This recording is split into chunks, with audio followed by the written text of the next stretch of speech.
Hey YouTube, this is Miss Cruiser. Please like, share, and subscribe. So as promised, I'm doing a video on for first-time cruisers or for those who are considering cruising for the first time.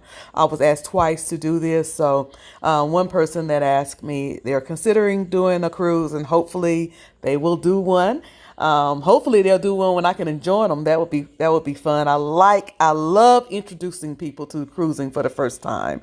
And then the other person that asked me is actually going on their first time cruise in a couple of months. So here's the video. So first, it starts with cost. In my opinion, cruising is the least expensive trip that you could ever take. Here's why. Usually when you go on a trip, you have to worry about transportation while you're there. Like if you fly in and you might have to take Ubers or rent a car. Well, you're on the ship. You don't need any transportation. They're transporting you. Your lodging is in with your fare. Your food is in with your fare.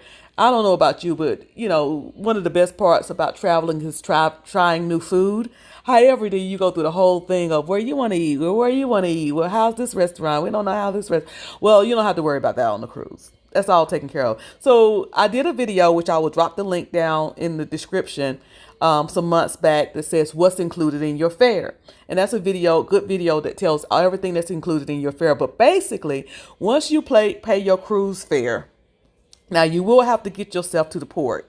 But I did another video on airline tickets, how to get another airline ticket. So I dropped that down. But once you fly in or drive in or train in or bus in to the port, once you pay your cruise fare, everything is taken care of.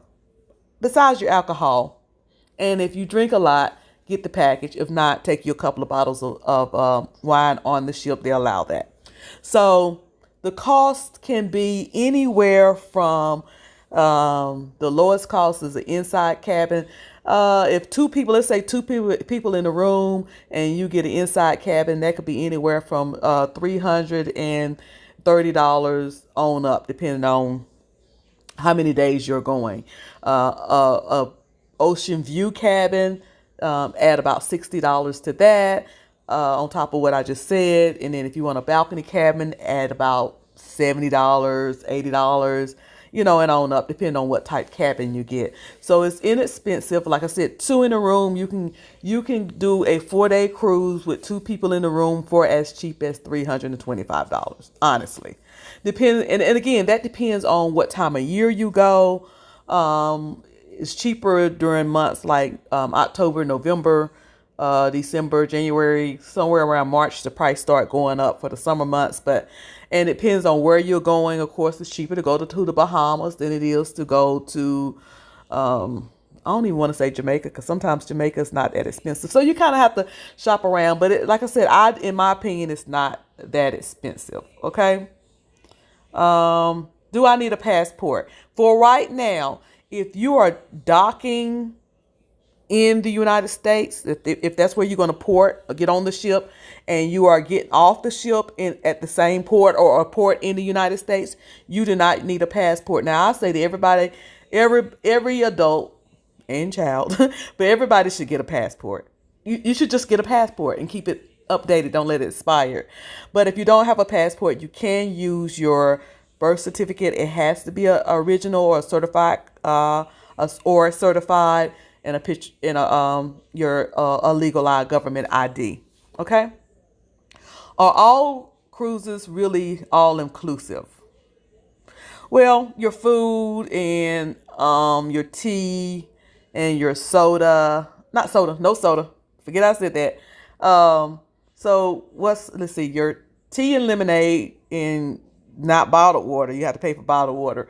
And your food, whether you like buffet or you want to go to the, what do you call that? Whether you want to go to the dining halls, all of that is included. All your entertainment, your shows, if you want to go dancing, all the comedy shows, karaoke, the piano bar, the Lido deck, the movies on the deck. They have current movies playing that you can see on deck at certain times. They call it, what is it? Is it dining movie or some? It's some cute little name for it. So it's a lot of stuff that's included in your fare.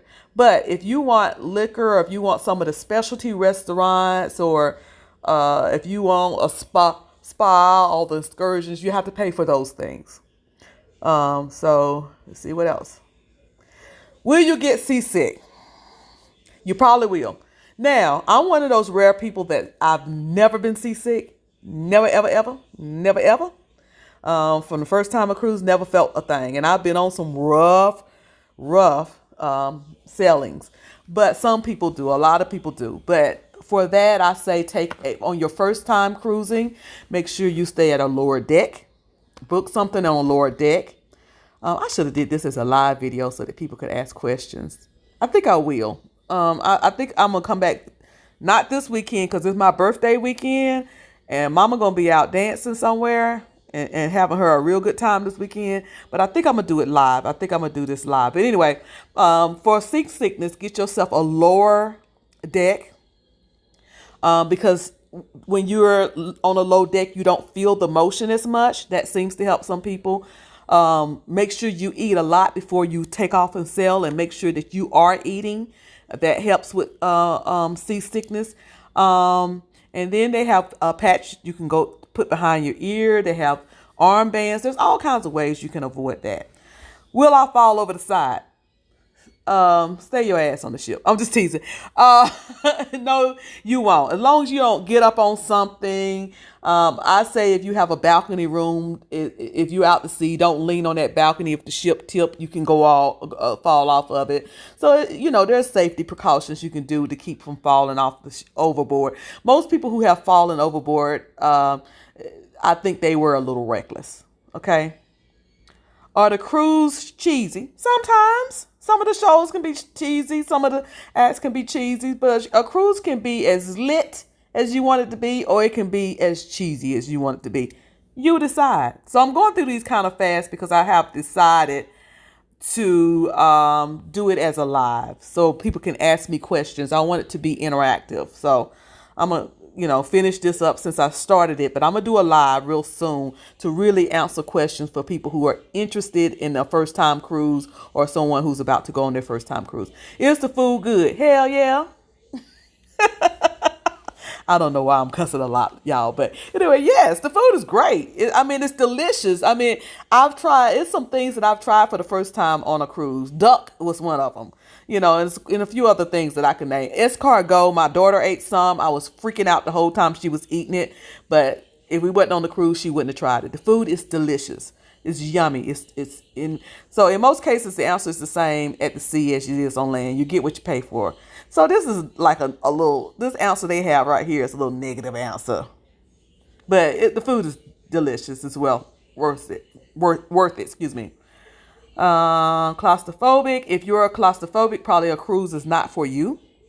The cabins are very small and the bathrooms are smaller. I can't stay in the inside cabin. As long as I have a window, I'm fine. So I'm slightly claustrophobic, but again, if I stay in a room that's ocean view, that has a window, it don't even have to open as long as I can see out, or usually I get a balcony cabin, I'm fine. Will it be crowded? Yes, ma'am. Yes, sir. It will be. You will reach out and touch somebody, but it's okay. You're on a cruise. One thing about when you get on the cruise, everybody gets on there. They paid money. They're on vacation. They're not worried about what a political affiliation you are. They're not worried about race. It seems like to me, that's my experience has been, everybody is having a good time. Everybody's on one accord. They're not worried about like life issues. So being crowded and waiting in line, unless usually if people are not jackasses, it's okay. You talk to people, you get to know people while you're waiting. It's okay. Yes, it's crowded. And if you're not a people person or a crowd person, it's probably not for you, but it's not so bad. It's not so bad. And will you see everything? Well, Rome wasn't built in a day. You're not going to see all in one day either. That's true. I have been to Cozumel 3 times, and every time I go, I see something different. I have been to the same port in Nassau so many times. The last time I was there, I was giving people directions. Okay. But every time I go, I can go. There's somebody somewhere new that I went this time that I didn't go last time, or I go back to the same on the same place and go to another part of it. So yeah, you can go to the same port and still see something new. So yeah, you ain't gonna see it all. Will I be bored? I've been on a lot of cruises. I've been cruising every single year since 2007, I think. I have never been bored on a cruise. Never. Never, never. So my answer to that is no, unless you're a boring person. Should I use a travel agent? Who I'm gonna get in trouble right now? No, you don't need a travel agent to cruise. It's a very easy. You go to the website, whether it be Carnival or Royal or Norwegian or whoever, and you go through and just pick out where you want to go. Do a little bit of research. I did a video and I'll drop it down in the comments where I went through the whole cruise, booking the whole cruise. Hopefully it's still on here. Some of my videos I can't find, but I went through the steps of booking the whole cruise and it took me less than an hour. Okay. And I was showing steps. So what is an inside cabin? Basically, an inside cabin does not have a window. I mean, yeah, a window. You can't see out. Some of them have peepholes, but most of them don't have a window. Ocean view. Let's see. And these are the different type of cabins right here. It says, unlike the cabin category, ocean view, balcony, and suite, inside cabins are located in the interior of the ship, have no windows, and are often slightly smaller. They ain't slightly smaller. They are smaller, okay? On the other hand, they are significantly cheaper. Yes, they are. So they can be ideal choice if you don't mind small spaces or don't plan to be spending much time in your cabin. And I like, usually, this is what I do, y'all. I'm going to just be straight up with y'all. When I book, like, okay, I'm going to use my daughter, for example. I'm not going to use me because I go straight for the ocean view, but I'm going to use my daughter. My daughter did spring break, her and her other friends when they were 21. They did their spring break. Now, they're broke college students. So it was 3 of them. They were sharing a cabin and they booked an inside cabin. Well, about 2 months after they booked, they came back and said, hey, y'all want to be upgraded to an ocean view? They were like, sure. They was like, okay, so about $11 a piece, we'll upgrade y'all to an ocean view.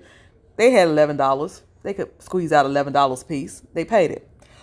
Some months later, they came back and said, guess what? Y'all want to be upgraded to a balcony room? They were like, yeah, college students. Yeah. Anyway, that's silly. I'm sorry, y'all.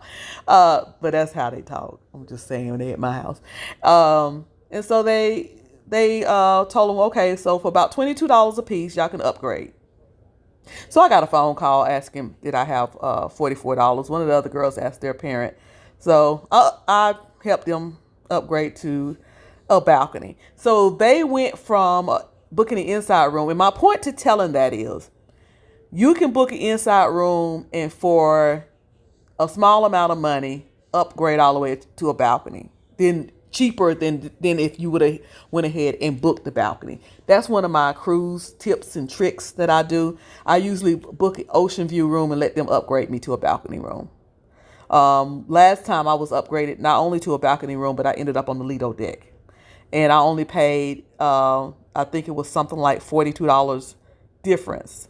And that was split up between me and my cabin mate. So we ended up paying $21 a piece to upgrade to not only a balcony room, but to the Lido deck. So unless you're just okay with being in an inside room, I don't suggest getting an inside room. Unless you just don't care and it doesn't bother you, then yeah, for sure, get it, because you're gonna save you a lot of money. Because the truth is, you don't spend a lot of time in your cabin. You really, really don't.